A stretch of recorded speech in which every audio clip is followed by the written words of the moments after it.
ఆరోగ్యమే మహాభాగ్యం అనే పెద్దల మాట చద్దన్న మూట అనేది అక్షర సత్యం.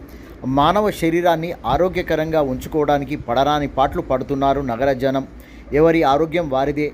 ఆరోగ్య సమస్యలు ఎదుర్కొంటున్న వారు మాత్రమే ఆరోగ్యం విషయంలో జాగ్రత్తగా పడుతున్నారని పలువురి మనోగతంతో తెలుస్తుంది.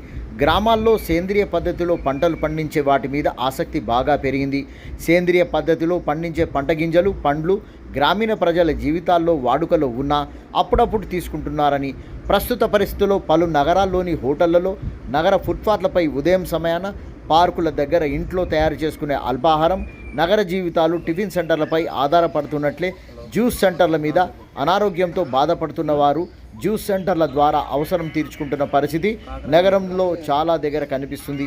బీట్రూట్, క్యారెట్ మరియు రసాలు, రాగి, అంబలి, మిల్లెట్, పెరుగు, చద్దన్నం లాంటివి ఉదయం ఆరోగ్యకరమైన పీచు పదార్థంతో కూడిన బ్రేక్ఫాస్ట్ చేసుకుంటున్నట్లు ఈ జ్యూస్ సెంటర్ దగ్గర జన సమూహం ఆసక్తితో మనం చూస్తే అర్థమవుతుంది. ఆలు మగలు ఉద్యోగాలు చేయడం కంపల్సరీగా మారింది. నగరంలో బ్రతకడం అంటే ఖర్చుతో కూడుకున్న పనే.